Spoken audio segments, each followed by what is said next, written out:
My name's Ethan. I'm 56 years old. And if you'd told me a decade ago that the kid who used to shove her head under my arm so I'd fix her messy ponytail would one day glide past me at her wedding like I was a coat rack, I would have laughed. Not because I thought I was owed anything, but because I couldn't imagine someone could take a whole decade of steady showing up and file it away as background noise. Family has a strange way of teaching you that the more reliable you are, the easier it becomes for people to treat you like a utility. They don't wake up one morning and decide to use you. It happens slowly. One small assumption at a time. One skipped thank you. One little request that grows teeth. I met Lily when she was 8. Her mom, Marissa, and I were both walking out of divorces that left scorch marks. Hers was louder and messier. Mine was quiet, the kind that looks polite on paper and still rips your chest open. Lily's biological father, Grant, drifted in and out like a seasonal allergy. A birthday text, a weekend here and there, a check sent late if it came at all, then 6 months of silence like nothing had happened. Meanwhile, Marissa and I were building something steady without calling it that. I wasn't trying to replace anyone. I never wanted that to be the story. I just kept doing what needed doing. I showed up at parent-teacher nights. I sat on the hard bleachers at her dance recitals and clapped until my hands burned. I learned which brand of cough syrup she could tolerate and which one made her gag. I drove through sleet to pick her up when she forgot her instrument after rehearsal. I kept a spare hoodie in my car because she was always cold and always pretending she wasn't. There's a kind of love that doesn't feel dramatic. It feels practical. It looks like checking the tire pressure before a long drive. It looks like a packed lunch with a note she pretends she doesn't read. It looks like you standing in a pharmacy at 9:30 p.m. because the fever spiked again. Over time, she started calling me Dad. It wasn't something I ever chased. The first time it slipped out, she froze like she'd broken a rule. I smiled like it didn't matter and told her she could call me whatever felt right. The second time, she said it with confidence, like she was planting a flag. The day after her 5th grade promotion ceremony, she hopped into the passenger seat, leaned her forehead against the window, and mumbled that she was glad I'd been there. Then softer, she thanked me and used that word again. Dad. I blinked hard at a red light so she wouldn't see my eyes go wet. Marissa squeezed my hand later like she understood what that meant to me. She did. She had watched me become the steady thing in her daughter's life without insisting on a title. I paid for Lily's orthodontist when her insurance only covered the basic portion. I helped her buy her first car. Nothing fancy. A dependable used Corolla with too many miles and a clean engine. When she got accepted into a college she'd talked about since middle school, I drove the truck myself and spent 2 straight nights assembling cheap furniture that came with instructions written like a prank. I stayed up late helping her practice presentations and rewrite scholarship essays. When her laptop died 2 days before finals, I bought a new one and told her it was a long-term investment in her brain. I never kept a ledger. I wasn't trying to earn love through receipts. I just loved her. Then she turned 21 and something shifted. It didn't arrive like a slap. It was more like the air slowly changing in a room until you realize you're the only one shivering. Her calls became shorter. The updates became more transactional. She'd text me a link to something she needed instead of telling me about her day. The thank yous didn't vanish completely. They just started sounding practiced, like a button she pressed to end the conversation. Right around then, Grant returned with a performance. He started posting old photos of himself and Lily online. Grainy pictures from when she was a toddler, back when he still showed up occasionally. He'd write captions about being proud and being blessed and how fast time flies. He'd crop Marissa out. I'd be trimmed off too, like we were bad lighting. Lily shared those posts like she was starving for the approval he'd always ration. I didn't blame her. Every kid wants to believe their parent can become the person they needed. Even grown kids. Especially grown kids. But I could feel myself being moved from the center of her story to the footnotes, like I'd been a temporary hire. The guy who covered the shift until the real employee came back. Then she got engaged. When Lily announced it, she was bright with excitement. She held her hand out so the ring caught the kitchen light. Marissa squealed and hugged her. I pulled her close and told her I was proud of her. Lily smiled, but I noticed how quickly her gaze slid away, like she didn't want to linger too long on me. A week later, while we were all sitting together, she mentioned the ceremony plans and said she was relieved she'd have her parents to honor properly. I knew what she meant before she even clarified. Grant would be walking her down the aisle. Marissa's face tightened just for a second. Mine stayed neutral because I didn't want to make the moment about me. I told myself it was understandable. She was trying to stitch a broken relationship back together. I could step aside for that. I could even applaud it if it made her feel whole. But the stepping aside didn't stop. She started calling Grant Dad again, exclusively, and introduced me by my first name whenever there were other people around. Ethan. Like I was a neighbor. Like I was Marissa's co-worker who happened to be at family dinners. I noticed she stopped using my last name too. The one she'd once adopted casually when she was younger, like it made her feel protected. The wedding planning ramped up fast, and that's when the requests began. At first it was little things. Could I help with the invitations because I knew printers? Could I cover the photographer deposit because the vendor needed it to lock the date? Could I pay for the catering tasting because Marissa's card was near its limit from last month's travel? Every time, Lily said it like it was obvious I would. Like my role was to make the machine run. I told myself I was doing it for Marissa. I knew she'd be devastated if her daughter's wedding fell apart. And I still loved Lily, even while I felt her pulling away. Then Lily asked me, with a bright smile, if I could front the venue deposit. $13,000. Not can you help? Not are you able. Just a casual expectation, like asking me to grab milk on the way home. I wrote the check because Marissa's eyes were glassy, and I didn't have it in me to let her carry that stress. As the months went on, my name disappeared from the planning conversations, unless money was involved. I wasn't asked to give a toast. I wasn't asked to be in photos. I wasn't asked anything that suggested I mattered as a person. I was asked to pay for upgraded linens, specialty lighting, a late-night dessert station, custom cocktail napkins with Lily's new initials on them. Each expense landed in my lap like an invoice that assumed obedience. Marissa tried to talk to Lily about it, carefully, softly, like you talk to a cat on the edge of a counter. Lily would shut her down, accusing her of being bitter and controlling, and trying to guilt her for wanting her real father in her life. That phrase hit like a stone. Real father. Real. I kept my mouth shut because I didn't want to become a villain in my own living room. I didn't want Lily to feel like she had to choose. But the truth was, she had already chosen. She just wanted me to keep paying while she made it. A week before the wedding, I heard something I wasn't meant to. I came home early from a client meeting, my briefcase still in my hand, and paused in the hallway because I heard their voices in the kitchen. Marissa sounded tired in a way that made my chest tighten. She said Lily couldn't keep acting like I was invisible while letting me bankroll the whole thing. She said I'd been more of a father than Grant had ever been. Lily responded with a sharp laugh, dismissive and clean. She said if I'd spent money, that was my choice. No one forced me. Marissa reminded her that Lily used to call me Dad. Lily snapped that it was different now that she had a real one again. I backed away before they noticed me. I walked back outside, sat in my car, and drove until I had to stop for gas. Hands locked so tight on the steering wheel my wrists ached. The wedding day arrived anyway. I put on my suit. I tied my tie twice before it sat right. I arrived early because that's what I always did. I helped set up the chairs. I made sure the sound system worked. I coordinated with the caterer when the timeline slipped. I fixed a loose ribbon on the flower arch. I moved quietly and efficiently, the way you do when you've been assigned a job nobody thanks you for.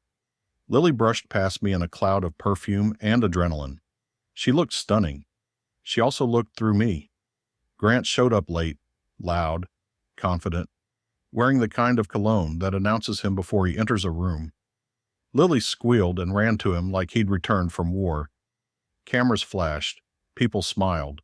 I stood back, holding a coil of extension cords in my hand, and felt like I was watching a movie I'd paid to produce while being told to stay off the set.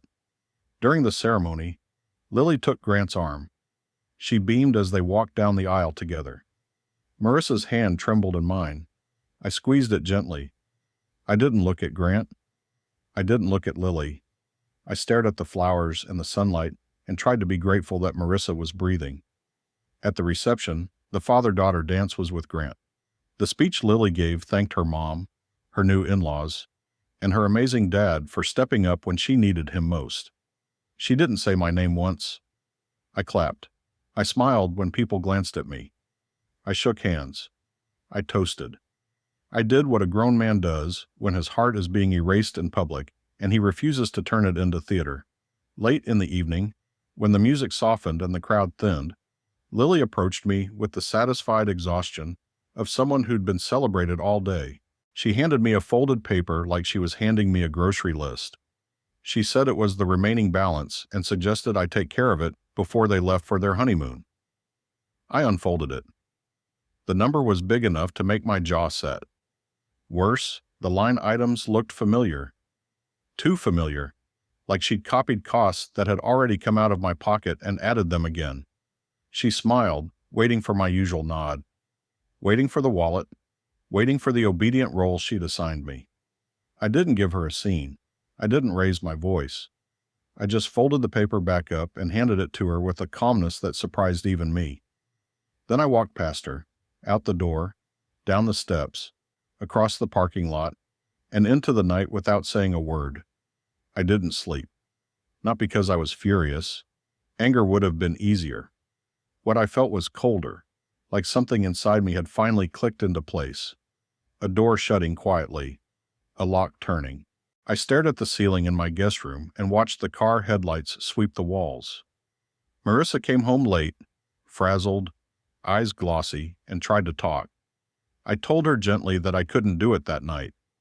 The next morning, my phone buzzed nonstop.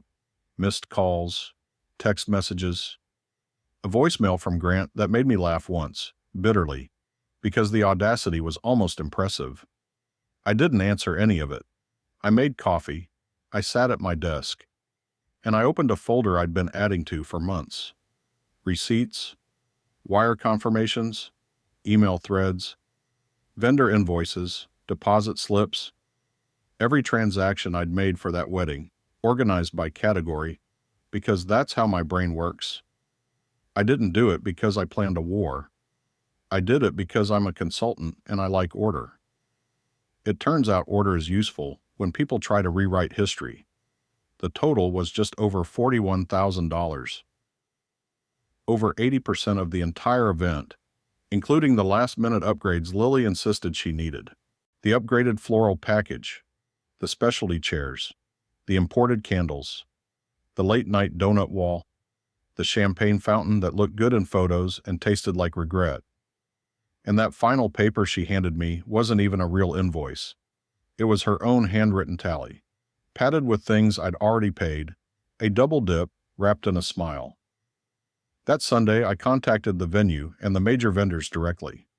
I sent proof of payment. I asked for updated statements. I disputed anything that looked duplicated or improperly billed. I also froze the remaining amount sitting in an account Marissa and I had set up for wedding expenses.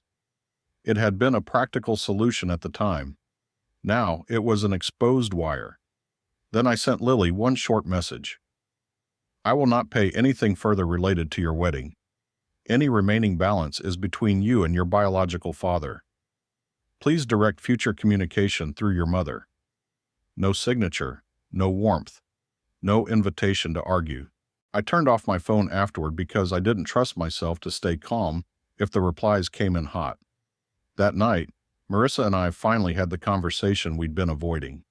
She cried, not just about Lily, but about what it meant for us. She admitted she'd noticed Lily's shift and had been hoping it was stress or nerves. She said she believed Lily would come around once she saw everything I'd done. I told her quietly that Lily had seen it. She just didn't value it. Marissa didn't try to defend her this time. She sat in the silence and nodded like a person accepting a truth she hated. A few days later, Lily sent a long email. It wasn't an apology. It was a defense. She wrote that it was her day and she shouldn't have to manage anyone else's feelings. She wrote that I was acting childish by walking out. She wrote that I'd abandoned responsibilities. Responsibilities. Like I was a vendor. Like I was contracted labor. I didn't respond. Grant left a voicemail too. He framed himself as reasonable. He said Lily needed her dad and I shouldn't punish her for wanting real family. He actually used the phrase man to man, like we were equals in a role he had barely played. I stared at my phone afterward like it was a strange animal. That's when I decided silence wasn't enough. I didn't want revenge. I wanted clarity. I wanted boundaries so sharp nobody could pretend they didn't see them. I called my accountant and started dissolving the shared wedding account. I updated my will and removed Lily as a beneficiary. It wasn't spite, it was alignment. If I didn't exist in her story, I wasn't going to finance her future like a hidden sponsor. I also donated a chunk of money to a local program that supports teens aging out of foster care. Kids who needed steady adults and didn't have them. It felt right to put my resources where they wouldn't be treated like an entitlement. And then I moved. Not dramatically, not with a moving truck and a speech. Months earlier, I'd purchased a small condo across town as a backup plan. Something simple, with clean lines and quiet mornings. I told myself it was just an investment. A place to stay during renovations. A practical choice. The truth is, some part of me must have known I'd eventually need an exit that didn't rely on permission. I left Marissa a letter on the kitchen counter. Not angry, not cruel, just honest. I told her I didn't blame her for everything, but I couldn't keep pouring myself into a dynamic where my worth was measured in deposits and invoices. I told her I cared about her. I always would. I also told her I had to protect my self-respect before I lost it completely. Then I left. Weeks passed. Then a month. Marissa reached out a couple of times. Short messages. Heavy with regret. Lily didn't. Through a friend, I heard that Lily and Grant tried to get a loan to cover remaining wedding costs and got denied. Apparently they were shocked, as if the money had been a natural resource, like rainwater, like it would always appear when needed. One afternoon, while I was at the office, Marissa messaged me that Lily was at the house and was crying and wanted to talk. I didn't answer immediately. I sat at my desk and remembered Lily at 13 begging me to attend a school breakfast because she didn't want to sit alone with the other dads. I remembered driving across town in the early morning, wearing a ridiculous tie she'd picked for me, carrying muffins and pretending it was nothing. I remembered how proud she'd looked holding my arm in that cafeteria. I drove over anyway. When I walked in, Lily was on the couch, eyes swollen, hands clasped like she was trying to hold herself together. She stood when she saw me and started to speak. I stopped her with a raised hand, not harsh, just firm. I set my briefcase down like it was any other day. I looked at her fully, without anger, without softness, just the truth. I told her I remembered that breakfast. I told her I remembered the night I drove back 6 hours because her science fair display fell apart and she was panicking. I told her I remembered the time she got the flu and wouldn't sleep unless I sat on the floor outside her door so she could hear me. I told her I remembered because I'd been there, not keeping score, just being present. Her face tightened. She said she did remember. She said she got caught up in having her biological father around again. She said she didn't mean to hurt me. I told her meaning wasn't the point. Impact was. I told her she had treated me like a resource. I told her she had erased a decade and still expected me to pay for the eraser. Marissa stepped into the room then, eyes red, and for once she didn't jump in to rescue Lily from consequences. She stood silently, like she'd finally decided that truth mattered more than comfort. Lily asked what she could do to fix it. I told her the first step wasn't asking me for instructions. The first step was taking responsibility without being coached into it. Then I left, not storming, just leaving. The following days were quiet, no dramatic apologies, no floods of texts. just a silence that felt unfamiliar and strangely clean. It let me hear myself think. It let me remember what it felt like to be a person instead of a safety net. On the fourth day, my assistant buzzed my office and told me there was a young woman in the lobby asking for me. No appointment. She sounded nervous. Lily walked in. She looked different, not in some movie makeover way, but in the posture. The arrogance had drained out. She wore simple clothes. Her hair was tied back. No designer bag. No performance. She carried a thin folder like it weighed 100 pounds. She sat across from me and slid the folder forward. Inside were printed statements, copies of vendor invoices, a spreadsheet, and a typed document with a clean heading: Wedding Expense Reconciliation and Repayment Plan. I stared at it for a second because my brain didn't know what to do with the sight of accountability from someone who'd been running on entitlement. Lily said she'd called every vendor. She said she'd verified each payment. She said she'd separated what I paid, what Marissa paid, and what she and Grant were actually responsible for. She said she'd built a repayment schedule for 3 years. Modest monthly amounts at first, increasing as her income grew. She had included interest. Not punishing interest, but real-world interest. The kind that acknowledges time and cost. She'd included a clause stating that missing too many payments would trigger the full balance due. She looked me in the eye and said she wasn't asking for forgiveness that day. She said she wanted me to see that she finally understood what she'd done.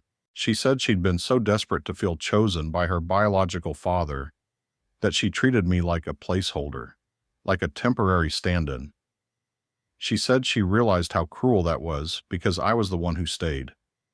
It wasn't the money that made my throat tighten. It was the shift in her language, the absence of excuses, the presence of effort. I opened the plan and checked the numbers. They were accurate. The terms were fair. It was clear she'd done the work, not just to impress me, but to confront herself. That was the part that mattered. The work. After a long moment, I nodded. I told her we could treat it like any other agreement. I told her we would see if she followed through. She didn't burst into tears. She didn't lean across the desk to hug me. She just exhaled. Slow. Like she'd finally set down something heavy. That was 7 months ago. Since then, Lily has made every payment on time. At first it was small, 150, 200, then more, as she picked up extra shifts and tightened her budget. Not glamorous, just consistent. Consistency is the truest apology I've ever seen. More than that, she started showing up. She calls once a week. Sometimes it's short, just an update. Sometimes it's longer and awkward and honest. She invited me to dinner with her and her husband, just the 3 of us. No speeches, no grand gestures, just conversation, like we were building a new bridge plank by plank. Marissa and I have our own slow road too. We didn't snap back into place like a sitcom. We took time apart. We talked in a way we should have years ago. We're seeing each other again now, carefully, slowly, with our eyes open. Not because we forgot what happened, but because we finally started telling the truth about it. Last week, Lily asked me if I would consider being part of her child's life. She's pregnant, due in the spring. She asked it quietly, like she expected me to say no, like she expected me to protect myself by staying distant. I told her I'd think about it. And then, because I'm still me, I smiled and said, I've got a lot of bedtime stories stored up. She cried, not the manipulative kind, not the frantic kind, the relieved kind. The kind that happens when a person realizes the door they slammed might still be there, but it won't open unless they keep doing the work. We aren't perfect. There are scars. Scars don't mean you pretend nothing happened. They mean you survived something that changed you. I don't feel invisible anymore. Not because anyone is praising me, not because someone finally gave me a title on a seating chart, but because I stopped accepting the role of a utility. That was the real turning point. Not storming out. Not cold revenge. Just remembering I mattered. And if you're listening to this and you've ever been the person who always shows up, the person people lean on without noticing your weight, let this be your reminder. Boundaries are not cruelty. They're self-respect with a backbone. If you want more real-life stories like this, subscribe and like the video. It helps the channel more than you think, and it reminds you to keep choosing yourself too.